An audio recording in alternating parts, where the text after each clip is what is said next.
Hello,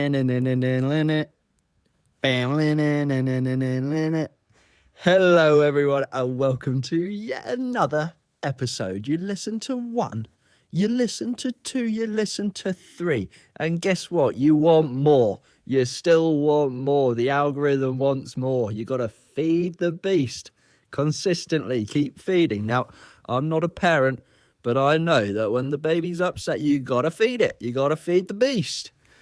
Right, guys, this is my fourth take. So keep the energy high. This week is with the amazing Hector Hughes. He is the co-founder of Unplugged, that do digital detox cabins in nature. What is more to love than that? Digital detox, chuck your phone out the window, get the hell out there and go and enjoy some time out in nature. Now, Hector's a really interesting guy because he's a spiritual dude, and it was amazing to hear how his mindset and philosophy mixes with a super high growth company backed by millions.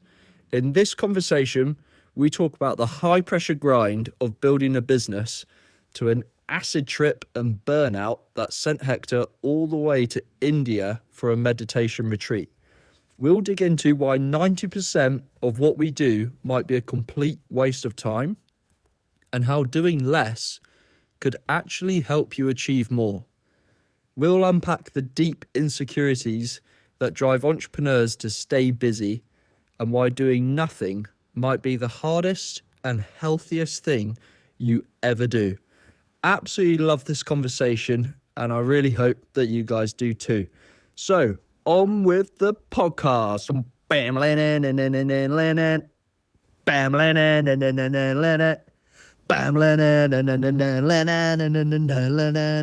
Hector, thank you very much for joining me on the podcast, mate. It's good to have you here. Jake, mate, absolute pleasure to be here. Big fan, so yeah, excited to get the call up. Cheers, man. So, where I wanted to start you was every entrepreneur I see that I learn from, including the big names like Hormozy, Gary Vee, and pretty much every entrepreneur on LinkedIn says to do more, but you seem to say to do less.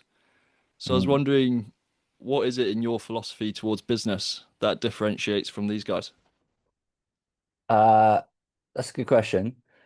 I think, I mean, first of all, these guys are all incredibly successful, so what do I know? But I fundamentally think most stuff that gets done is just busy work and just doesn't matter. And often we do that at the expense of the stuff that really needs to happen. So I think actually these people are at the top of the game. Like they just do a lot of the right work as well. Like everyone's different in terms of the actual hours they're clocking in, but I feel like so much work that happens just doesn't need to happen. And if you look back on startups or whatever it might be, then so often it was like a few big decisions and and then you've obviously got to iterate towards that. But I have been running Unplugged for 5 years and was at a startup for 3 years before that, and so much of the work that gets done both at our companies and other ones um just like in the end doesn't matter, and like there's so much work that happens that just doesn't need to happen. And I think it's when we feel stressed or insecure about something, then I'm speaking personally, like when I feel that I'm not behind on something that I should have done, I'm feeling insecure about something, then I will just like busy myself with like more and more work. And so often the answer is like stepping back and just taking a minute and just realizing that, because so often you're like one conversation away from all the answers and what you need. And actually, I think it's such a great skill to see the forest for the trees. And just so much work that happens today is just like mindless, almost numbing that we do. It's kind of just throwing ourselves to work so that we feel better about the things that we haven't solved, that we haven't worked on, and almost becomes this badge of honor to be busy. It's like we feel bad that we're not doing a good job, and so we're just going to like get busy so that we then feel better about ourselves. But that obviously actually makes us feel worse about ourselves. I was looking at Unplugged and it felt almost contradictory that you have this idea that 90% of what you do is a waste of time, because Unplugged is this super fast growing startup. You've got cabins across Europe, you've got loads of noughts on your investment rounds, and yet you still feel like there's a point at which most of what you do is a waste of time. How are you able to distinguish between what you think is like productive work and what is actually just what you call busy work? Yeah, I mean, it's a good question. I think it's obviously, you have the benefits of hindsight where you look back and just think that was worth doing, that was not worth doing. But like, I can, I can really only, I mean, I absolutely am, I'm not saying that about a team, like incredibly talented and wonderful people. But it's obvious in my own work and my own life where if I just look at anything that I'm doing, I can spend just just like weeks just not working on the big important thing, and then I'll have this insight, but oh my God, I just need to work on that thing. And the other stuff is just the maintenance stuff that like kind of needs to happen, but um so much of within a piece of work. So let's say that I don't know, some license needs to get signed for a cabin or something like that. It's so easy in organizations for that just to end up being an email chain with endless people going back with endless questions, all of which is a complete waste of time. If in the first place you could just get the fucking thing signed and avoid all of that. So what I'm saying is like so much of work that happens is so much longer and more complicated and involving more people and communications than needs to happen. And I feel like when we're, just doing busy work and we just send a lot of emails, send a lot of messages. And the issue with that is that you then get a lot of emails and messages back, and then that creates more work. And it's like just so much of what happens could be solved in like, a phone call, the right conversation with the right person, or just starting not to do stuff. Like there's so much stuff that happens where you're kind of exploring ideas, all these kind of things. And actually I think just being more clinical and like, well, let's just not do this and let's completely double down on this.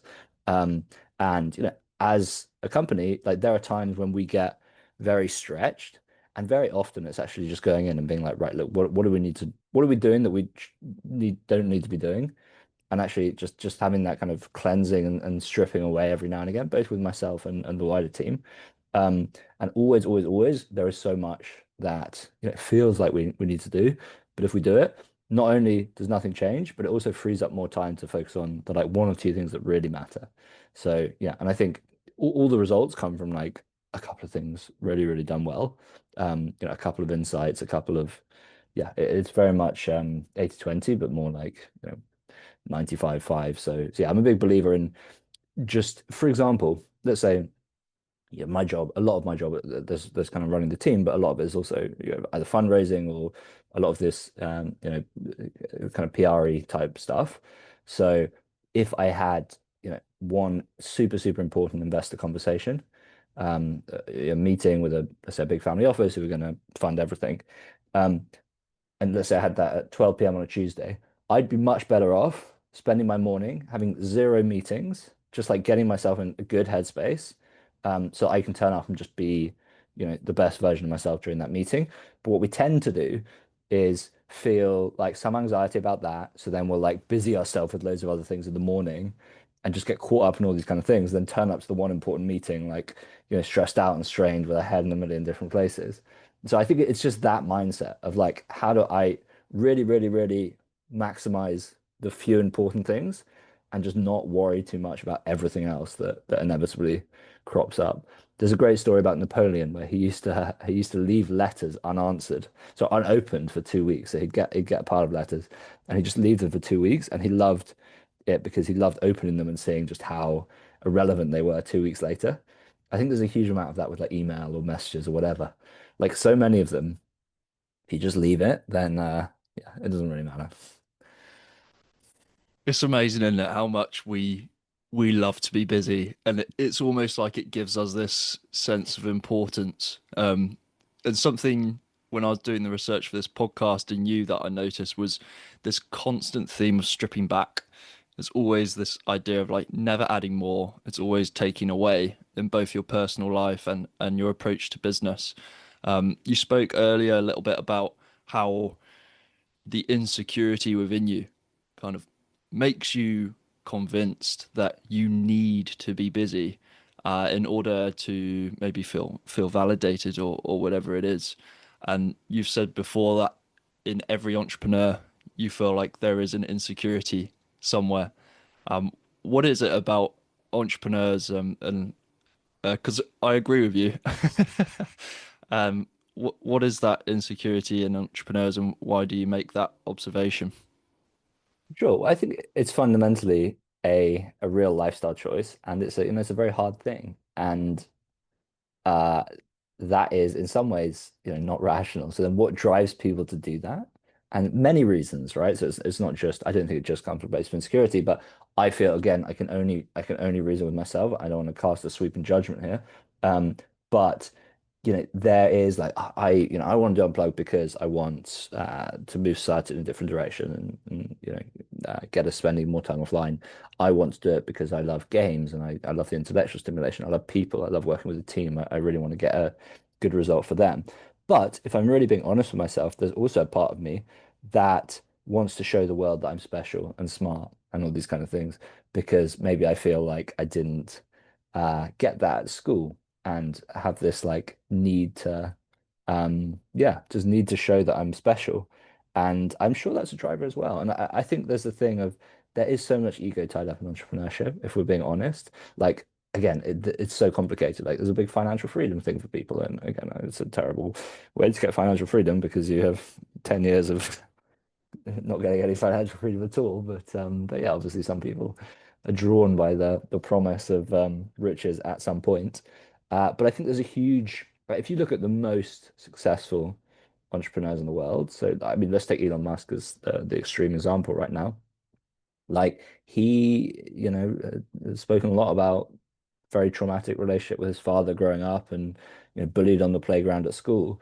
And there is almost this like needing to show the world that he is so special and smart. And there's a good Walter Isaacson wrote a great biography of him, and he says that at school Elon Musk was never accepted on the playground, and so when he bought Twitter, he was buying the playground. And it's this kind of almost this revenge on everyone else because of like how you were treated when you were younger. Again, like there's a great interview with the Brewdog founder, who's not Elon Musk, but he's been very successful.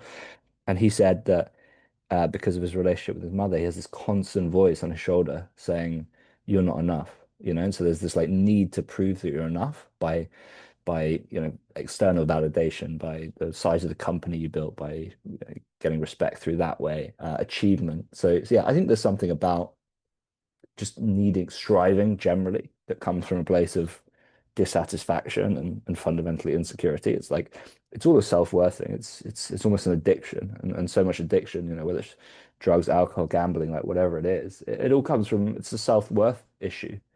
It's it's feeling like I am not enough, so I need to numb myself with this thing, or I need to go and do this thing. And I had a very eventful decade of drinking and drug taking from 15 to 25, and that was so caught up in like people pleasing, and like it almost became this party trick of how fucked up I could get, and it became a way of like getting social validation, and I felt like I am not enough unless I do these behaviors, and then that's where I attach my self-worth. So I think all these extreme behaviors and being a founder is very extreme. It's a real lifestyle choice. So I think all of these extreme behaviors that do come from an unhealthy place. I spoke to a successful founder who sold a business the other day, and who was talking about trauma and how he was starting to unpack some trauma that he got from his parents during childhood. And he said, "Oh yeah, but I don't want to solve the trauma because then I would lose my ambition." I think that's a very telling. It's a very telling quote. I can really relate to that.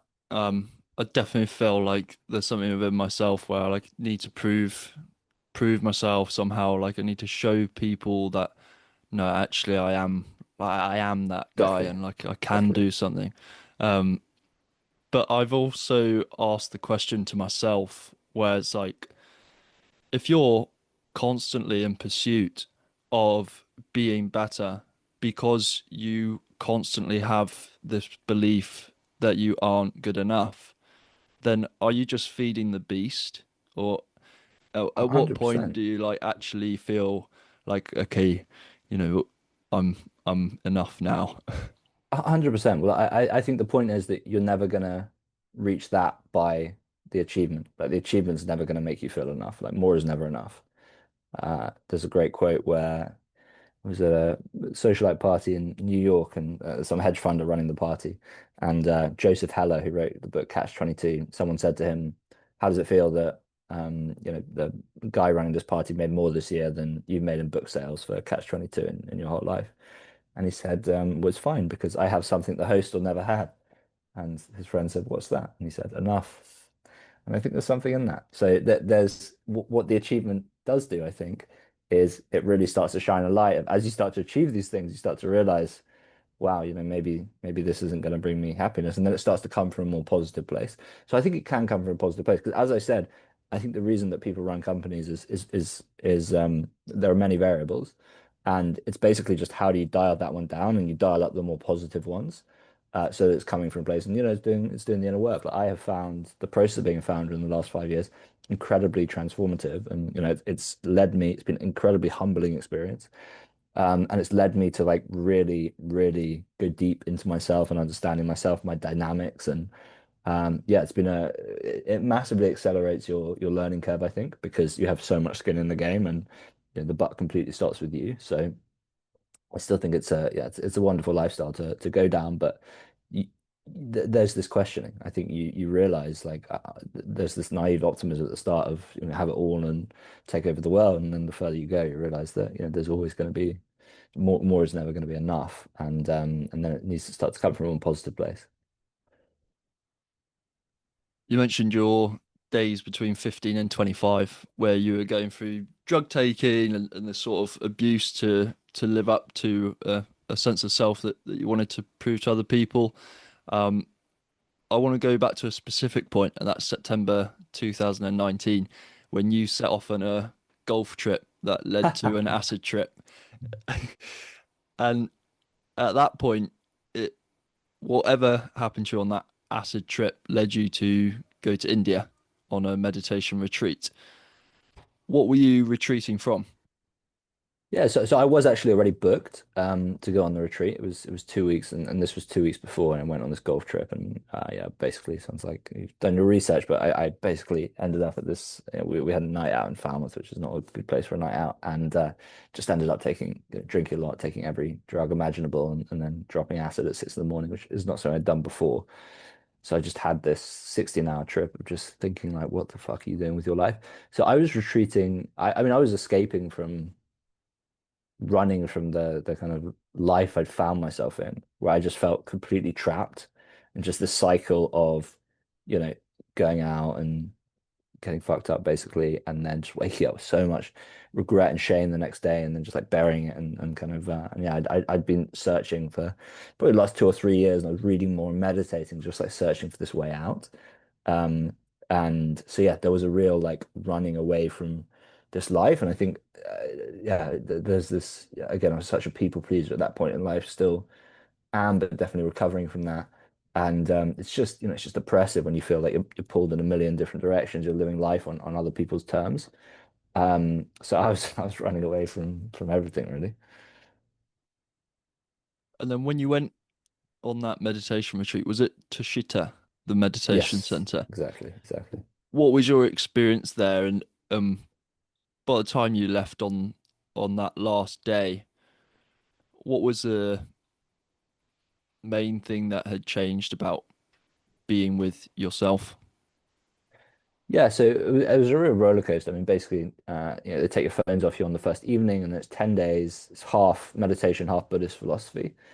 And yeah, I really went through the whole range of emotions. And at the start, I spent the first day in agony trying to sit cross-legged, which is not something I'd done up until that point with a straight back. And then I started to feel my muscles start to adapt. And then yeah, I was kind of listening to a lot of the Buddhist philosophy, and I thought, yeah, this is all sounds a bit ridiculous. And then about halfway through, came onto the Buddhist idea of attachment, which is that we feel we need something to be happy. So I need the job, the relationship, whatever it might be to be happy. And that was a real kind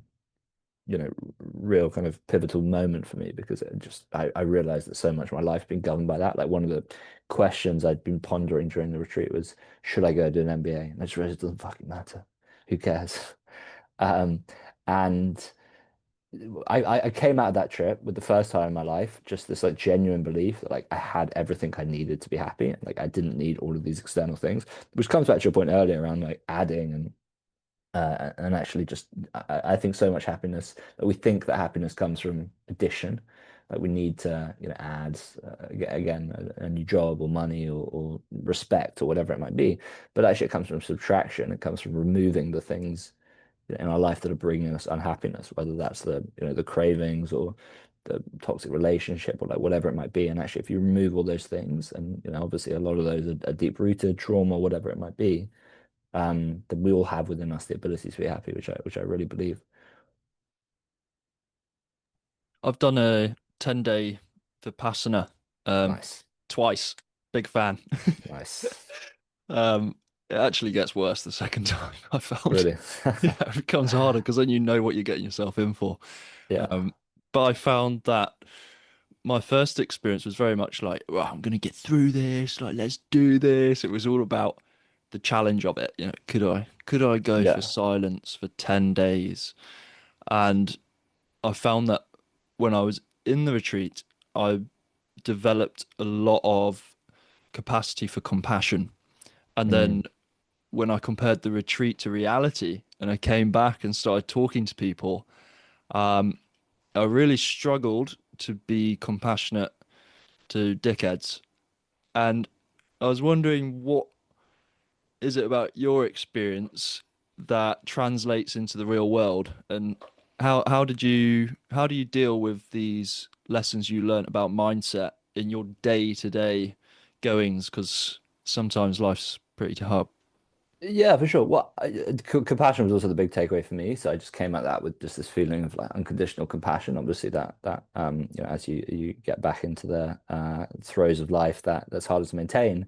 But I realized then that like it transcends everything else. If you can live from that place of just unconditional compassion, then really all else goes away. So I don't know. I've always had quite a Buddhist mindset, to be honest. So I am a big believer in like non-judgment. So one of my more controversial views is there's no such thing as a bad person. And actually, it's just, a person who has, for whatever reason, has done something, and those reasons are complicated, right? Like over a huge proportion of the people on death row, for example, who've obviously done terrible crimes, sustained childhood damage to their prefrontal cortex. So when we're labeling them bad people, what we're saying Mm, is I am a better person than them, really. right. And I'm not a better person than any of them, right? And like I haven't been through what they've been through. And I'm a big believer in that. So yeah, I really try and live that to your point around just kind of compassion and I guess these Buddhist values. But I don't know. I think it's interesting, and I've actually because yeah, Buddhism and these silent retreats very much talk about I guess this kind of detaching from suffering and stepping away from suffering, and there is also a sense of like leaning into that, and that's what gives life meaning. And I think the issue I have with it, and it really appeals to me to go and spend however many years living in a monastery. Like I do crave it sometimes, but actually that's not the life I want to live. And I want to be engaging in the world and really experiencing what it is to be human and with the highs and the lows and really yeah, just I think that's what gives life meaning because life is also relative as well. And so I think there's this withdrawing that there's a temptation to do of just going and trying to find contentment or happiness or whatever it might be. And like that becomes an end in itself. And actually, for me, going on these retreats is so that I can come back better and better engage in the world. And yeah, I think to answer your question, uh, something shifts each time. Like I think, these things going and spending, I have since done a Vipassana as well, and spending a huge amount of time meditating like that.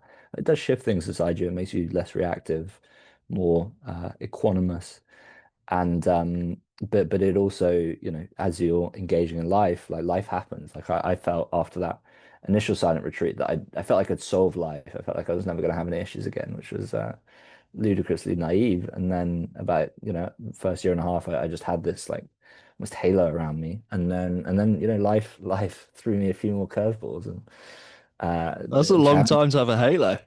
Yeah, it was a wonderful period. It was starting Unplugged as well, so it was like yeah, it was in a really good place then, and then just went through some challenging 2 or 3 years, some like real headwinds, and so I think there's this kind of constant process of transformation and renewal and recharging that needs to happen.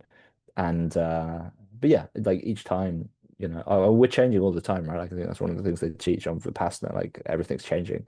And so I think it's just embracing that and just embracing your reality as it comes. But yeah, life comes in seasons and chapters, and I think it's also just enjoying, well, yeah, just being with each one as they come and enjoying the journey.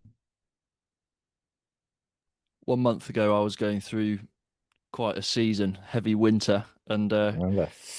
gave you a call to ask for advice and help because I was in a shit spot in my life and financially really bad, increasing debts, and just got injured, just lost my job, and I was like, "Fuck, this is shit," like all those meditation courses and everything. I was like, God, it's meant to be like kicking in now, right? um, but it's still tough in those situations, and you helped. We had only met once before, but you really helped. And I felt like you had been in a similar situation before. How do you cope when things go to shit? Yeah, great question. I've been in plenty of those situations. I think like one is it's interesting because I've always had this, I think, unhealthy emotional suppression where, I do have this very like all is well attitude to life. And actually, I think that has served me in some regards because it's made me very resilient in those things. I've just really prioritized in those situations, just being a kind of calm, positive presence. So I will, it's just things like reading and meditating and that really give you perspective, especially reading, like especially reading from history. You realize just how much shit goes wrong the whole time, and actually it really shines perspective on it. So, reading about people who have been through worse, you realize that actually I can get through this. There's a wonderful book on startups called The Hard Thing About Hard Things, which I actually read every time, we're going through a tougher period. So would highly recommend that as a very specific thing. But then, and then talking to people as well, right? Like I think often when we're feeling in the tightest spot is when it's sometimes hardest to ask for help. There's a lot of shame associated with that as well. Like if you've got, especially financial situations, like if you've got yourself into a bad financial situation, then there's a real shame there, and so it's hard to ask for help, right? But actually, like there are so many people around you who would help and want to help. So I think it's also just like learning to get over that, and it's a muscle, you just got to get the reps in. That being said, I think I have ended up in that situation many more times than I perhaps should have because of that resilience and because I started some therapy out of this, which has been incredibly transformative. And it was in a not a healthy relationship at the time and very quickly ended that after starting the therapy, which was confronting. And the therapist said to me, why what I'm really interested in is like why you get yourself in such shit situations. And again, it came back to this like emotional suppression and just this narrative of I'm fine, but also on some level, again, it comes down to self-worth. And I think I have I'm processing it, but have and definitely had so much shame from childhood and all these drinking and drug taking days in my teens and early 20s, that I also just had this almost this kind of compounding um, spiral of feeling the shame and then having the self-worth issue, and then you end up getting yourself in kind of worse and worse situations. So he said to me that you just have this complete lack of self-care, which is really interesting because I had been what I thought was taking care of myself, like meditating a lot, doing everything you should be doing from a well-being point of view. But then he was right. I just had a complete disregard for myself, where I always had this narrative that I'll be fine. So I would, um, you know, if we needed to make cuts, like I would cut my salary more than everything else, and I would run myself into the ground financially. I would, I had basically had a lot of health issues. I was living in these, it turned out to be mold poisoning. I was living in these moldy houses, like running myself into the ground financially, getting in these unhealthy relationships. And it was always because like I'm fine and I want to like look out for the other people. Um, which is fine. I think in my head I had this narrative that like, oh, it's just me being a kind person, but it's not. It's this like people pleasing and it's the self-worth thing of like I am not good enough unless I like put these other people before me. I think was actually the narrative. So that's been a really interesting shift. Uh, and just understanding that like, you know, we are worth more than putting ourselves through these shits. And which comes back to this entrepreneur thing, right? Of just being a founder and just killing yourself for the first 3 years. And actually how much of that is like a lack of self-worth of like that I am, worth more than this. Yeah, it's really interesting because I'm also, a big believer in, you've got to do that to get through to some extent. So it's a tricky issue, but no, I'm very much it's a bit of a all over the place answer because I'm very much in the process of unpacking all of that now. But it's been fascinating and very humbling. What are the key things you've learned recently about yourself? Because a lot of your experiences, about the meditation retreat, that was 6 years ago, and these things that have sort of stayed with you. What is it with your therapist or in sitting in silence with yourself in the last 3 months that you've learned about yourself? Oh, a huge amount, huge amount. And first of all, just how much shame I was carrying and how that drives the people pleasing and how the people pleasing was getting me in trouble and just accumulating these life debts to some extent. Also realized that I am really bad at listening to my body. So I started something called somatic coaching recently, which somatic is into the body. And it's basically you just sit, on a video call, and it was a guy called James, who's a great guy. He'd been a successful entrepreneur and then got into healing, and we'd kind of stare at each other for 5 minutes, and then he said, "Well, what's coming up?" And I'd say, "Oh, well, I'm kind of thinking about this," and it's like, okay, well, let's just see what your body says about that. It's like, how's your body feeling? I said, my shoulder's a bit sore, and then you just go through that. And that's like, okay, well, let's explore that. And like, what if you let that go? And, what's your body saying now? And then eventually I was like, wow, my body's just saying like, I really need to just slow down and just start doing nothing, just rest. And I realized through that process that actually I just have this like constant strain when I'm in London and I'm working, even when I'm meditating or reading, there's this constant like need to be productive. And so I never just like stop and be. So one of the things I've started doing through that is actually just doing nothing for 30 minutes to an hour a day. So I'll go and like lie, look at a tree, not really think about anything. And it's been a very profound process to go through. So that's been a big learning of just that I do not listen I have not been listening to my body and just really started to tap into because there's so much wisdom in our body and so often it's trying to tell us things that we just completely ignore and numb out with coffee or alcohol or work or whatever it might be.